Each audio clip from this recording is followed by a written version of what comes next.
हरे कृष्णा। आप सभी को चैत्र मास के 25वें दिन की हार्दिक शुभकामनाएं। आइए आज हम पृथ्वी पर अवतार लेकर दुष्ट राजाओं को मारकर पृथ्वी का भार उतार दीजिए, यह समाचार लेकर गई गो माता। आइए सुनते हैं आगे का अध्याय। विष्णु बोले, इस विषय में विष्णु, ब्रह्मा, शंकर, इंद्र, अग्नि, यम, सूर्य और वरुण कोई भी संतर्त नहीं है। यह संपूर्ण चराचर जगत योग माया के अधीन रहता है। ब्रह्मा से लेकर सब कुछ सात्विक राजस तामस गुणों के सूत्रों द्वारा उन्हीं में गुथा हुआ है। हे हितकारिणी भगवती, सर्वप्रथम स्वेच्छा पूर्वक जैसा करना चाहती है वैसा ही करती है। हम लोग भी सदा उनके ही अधीन रहते हैं। अब आप लोग स्वयं अपनी बुद्धि से विचार करें कि यदि मैं संतप्त होता तो महासमुद्र में मत्स्य और कच्छप रूपधारी क्यों बनता।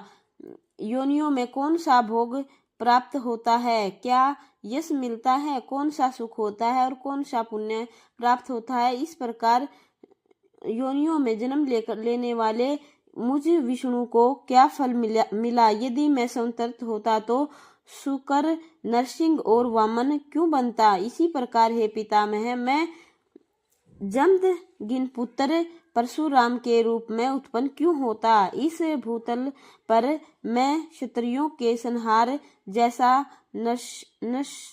नशस कर्म क्यों करता और उनके रुधिर से समस्त सरोवरों को क्यों भर डालता। उस समय मैं परशुराम के रूप में जन्म लेकर एक श्रेष्ठ ब्राह्मण होकर भी युद्ध में क्षत्रियों का संहार क्यों करता और घोर निर्दयी बनकर गर्भस्थ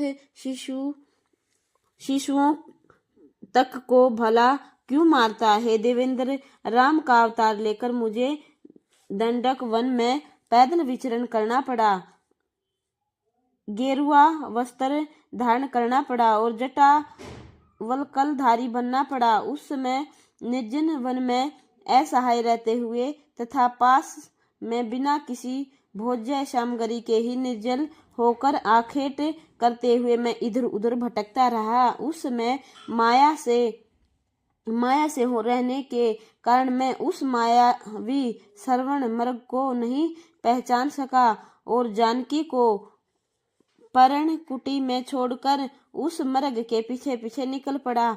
मेरे बहुत मना करने पर भी प्राकृत गुणों से वया मुग्ध होने के कारण लक्ष्मण भी उस सीता को छोड़कर मेरे अनुसरण करते हुए वहां से निकल पड़े। तदंतर कपट स्वभाव राक्षस रावण ने भिक्षुक का रूप धारण करके शोक से व्याकुल जानकी का तत्काल हरण कर लिया।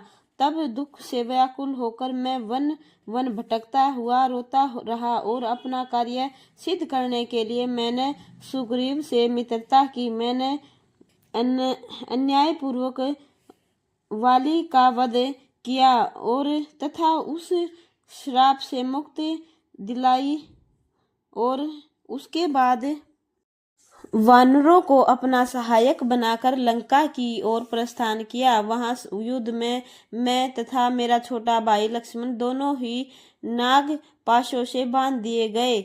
हम दोनों को अचेत पड़ा देखकर सभी वानर आश्चर्यचकित हो गए। तब गरुड़ ने आकर हम दोनों भाइयों को छुड़ाया। उस समय मुझे महान चिंता होने लगी कि सदैव अब न जाने क्या करेगा। राज्य छिन गया, वन में वास करना पड़ा, पिता की मृत्यु हो गई और प्रिय सीता हर ली गई। युद्ध कष्ट दे ही रहा था, अब आगे देव ने जाने क्या करेगा। हे देवतागण, सर्वप्रथम दुख तो मुझ राज्य विहीन का वनवास हुआ। वन के लिए चलते समय राजकुमारी सीता मेरे साथ थी और मेरे पास धन भी नहीं था।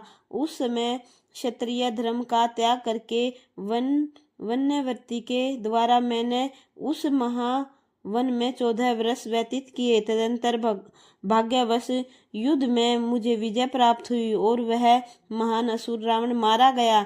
इसके बाद मैं सीता को ले आया और मुझे अयोध्या फिर से प्राप्त हो गई। इस प्रकार जब मुझे संपूर्ण राज्य मिल गया तब कौशल देश पर अधिष्ठित रहते हुए मैंने वहां पर कुछ वर्षों तक सांसारिक सुख का भोग किया। इस प्रकार पूर्व काल में जब मुझे राज्य प्राप्त हो गया तब मैंने लोक निंदा के भय से वन में सीता का परित्याग कर दिया।